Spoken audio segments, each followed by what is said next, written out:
Why is that important? Because what it will do, it will cause you to focus. It will cause you to concentrate. When that other conversation is going on telling you what you cannot do, telling you all of the impossibilities and all of the obstacles, your concentrating will begin to create a larger vision within yourself, and you start looking for and seeing some new opportunities. You start creating some openings for yourself.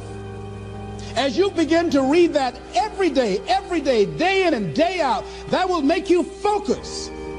That will discipline your thinking. And you'll get all kind of creative ideas. As I talk to you right now, being involved in this immersion process, you're going to create some openings for yourself. You're going to get some ideas. You're going to feel your adrenaline flowing, and you're going to think about something, some idea you had. And you say, I want to go back and I'm going to look at that again from a different vantage point, not from the level of the problem of the obstacles that I encountered, but from a higher vantage point. Because what you will begin to see and to know as I talk to the higher consciousness within you, that you are powerful, that you are a miracle worker. And that inner conversation has conditioned you to believe that you are not. And as you begin to discover the truth of who you are, whatever challenge that you're facing in life, and if you're living, you're facing some challenge, you'll begin to know that you're powerful and that you're a miracle maker. So as you begin to write down exactly what it is that you want, read it every day. The next thing is, see yourself there. How will you feel once you get there? What will the experience be like for you?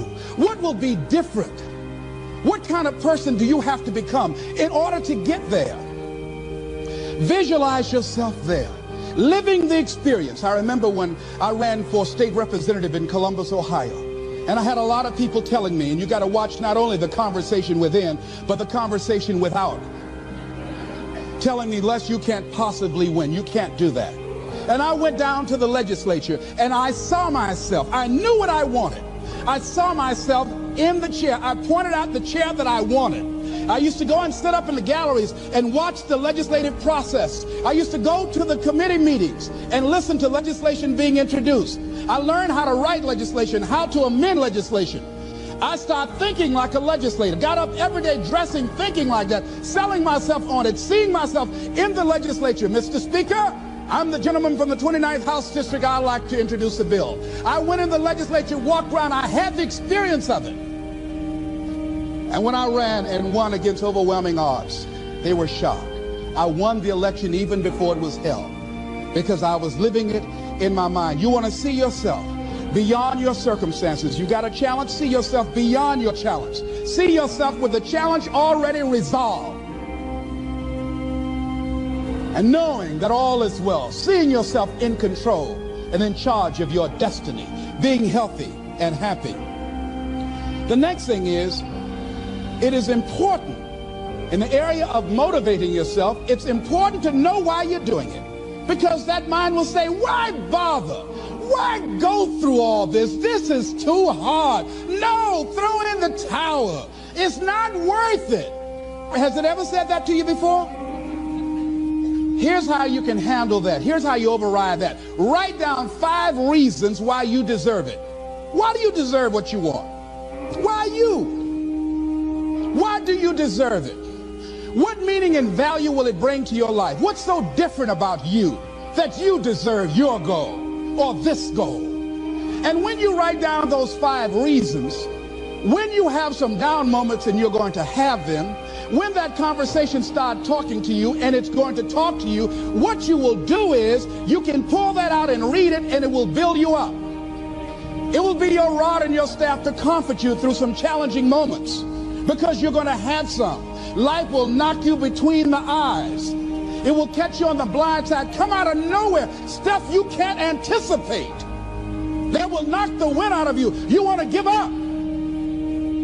That's why it's important for you to work on yourself, listening to tapes, building yourself up, talking to yourself with power, feeling, and conviction, building yourself up day in and day out, because it's coming.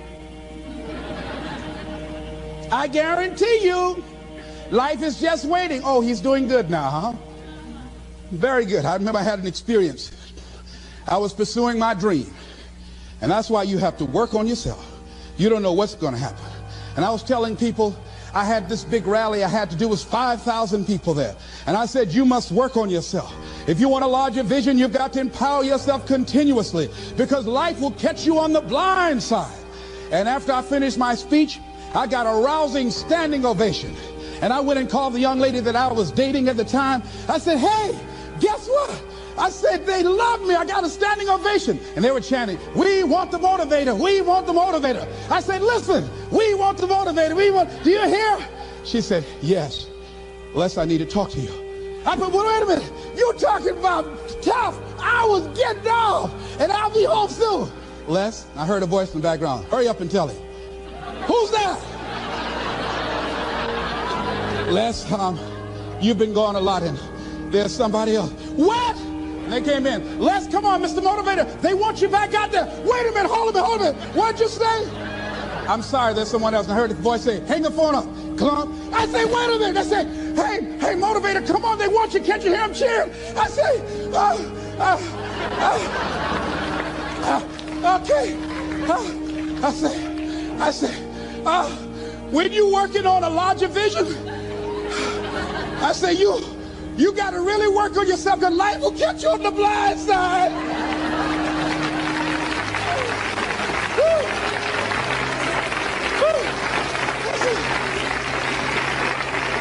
I say, you better be ready. And you better make sure you want it, because it'll make you cry. And somebody said, the Spirit is on him. Thank you, thank you, thank you, thank you. I was talking till they started blinking the lights. They had to come pull me off, and I said, you got to have a larger vision. You make sure, wait a minute, you make sure you work on yourself. They said, come on, Mr. Brown, come on. Yeah. I went back to my hotel room, and loneliness and heartbreak was sitting on the bed, said, are you coming in now? Do you have your larger vision now? How's your positive attitude? Say, get on in here. Are you still breathing? Shut up. You want your gold? No, I don't want this gold now. Life will wear you out. You'll be saying, no, I can't, and no, I won't. You try to read and can't see nothing through the tears. I went plundering through the drawers in this hotel trying to find a Gideon Bible, anything, you know. I said, somebody, anybody help me. Yahweh, Yahoo, anybody. Boy, I tell you, that's why you got to work on yourself. Because life will send you some curves you cannot anticipate. The next thing is that whatever you do, you want to develop technical mastery. You want to be the best at what you do. You want to master it. See, part of self-motivation is you've got to find something that gives you a strong sense of competence. Well, you become known for that. You develop a reputation of being good at doing that. You set some high personal standards for yourself. You're not competing with anybody else. You're just unfolding yourself to be the best person that you could be. That you want to give the best quality service that you can give, because that is a statement about who you are. The other thing that's the key to self-motivation is recognize the fact that you're going to get into some slumps. Recognize the fact that you're going to encounter a great deal of failure in life. It goes with the territory. But in the face of that, you want to be relentless. When you want something, you don't expect everybody to say, oh, come on in. Oh, you want this? Oh, great. We want to give this to you. You're such a nice person. You're doing it for your family, aren't you? Great. No, life isn't like that. No, many doors will be closed in your face. Many loans that you will want. And they'll say, no, you don't have enough collateral. You don't have enough credit. And most people will give up. But you've got to decide that I'm going to be fearless. I refuse to be denied. And I'm going to go all out. I'm going to be relentless. I don't care how many no's I encounter. I like something Isaiah Thomas said when he was getting ready for a basketball game. He said, I'm going to either shoot us in or shoot us out, but I'm not going to not do anything. And that's the way to go. You can't make a basket unless you shoot the ball. You can't hit a home run unless you take a swing at it. Most people won't even take a swing. Well, I probably won't make it anyhow. That's the conversation within. They probably won't give it to me anyhow. If you want something, you've got to be relentless. You've got to decide, I deserve this, and I'm going to have it. And you go all out to get it. That drives you. The next thing is that when you want something out of life, you've got to be willing to go into action. Don't wait around for things to be just right. Don't wait for things to be perfect. Don't wait for the ideal situation. It will never be ideal. There will always be a reason. Well, as soon as the children grow up, as soon as I pay my bills, as soon as I get my divorce, as soon as I get enough money together, do what you can, where you are with what you have, and never be satisfied. A lot of people never take a chance in life. They don't want to take any chances. They want the situation to be ideal. See, that's not walking by faith. That's walking by sight. If I can see it, I'll do it. No. A lot of people say, if I can see it, I'll believe it. No. If you believe it, you can see it.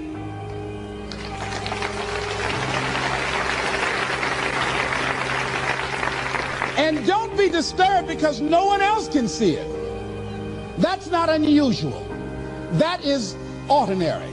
But because you want some different kind of results in your life, you've got to be willing to be unreasonable. If you want unreasonable results in your life, you've got to be willing to be unreasonable. Part of being unreasonable, you don't judge according to appearances. Part of being unreasonable, you can see it because you believe it. That's part of being unreasonable. Part of being unreasonable, you're like Paul, who said, you must have the faith to call forth those things that be not as though they were. That's part of being unreasonable. Most people won't do that. Most people say, call me when you get it together. Then I'll support you. The other thing is that one of the keys to self-motivation that empowers you is that you want to find a cause larger than yourself. Find something that you can contribute to. Find something that you can make a difference because you can. Part of what feeds your larger vision, part of what gives you a reason for being, part of what gives you your life is being able to give something back. Say, I can't afford to give anything. You can't afford not to give. Give your time. Give your talent. There's nothing just to go over and lick envelopes. I don't know exactly what I'm going to do, but I'm going over there. It's part of my tithing in the universe. Once you develop that special sense of mission, and that's what you develop when you're part of a larger cause than yourself, it drives you. You don't need an alarm clock to get up in the morning. You have special power. You'll go places and folk will like to be around you. They will know there's something different about you. When you go in, they'll say, hey, that's somebody important. I want to know who you are. I just want to be near you. That energy that you have, that consciousness that you will embody will affect everybody around you. The next thing is that you want to create a home court advantage for yourself. You've got to be aware of who you have around you. So you want to be selective. Have friends that will enable you to grow. I have friends that help me to grow spiritually. These are my spiritual friends. I talk spiritual stuff with them. I have some other friends who are just intellectual friends. They make me grow intellectually. They make me stretch. I have some professional friends. I'm a member of the National Speakers Association. I get together with other speakers and we learn from each other and we grow from each other. I have other friends who are just social friends. All we do is just socialize together. We'll look at a basketball game together or go out dancing, but that's all we can do. We don't talk anything serious, nothing spiritual, nothing intellectual. That's not that kind of relationship. Nothing heavy up in here.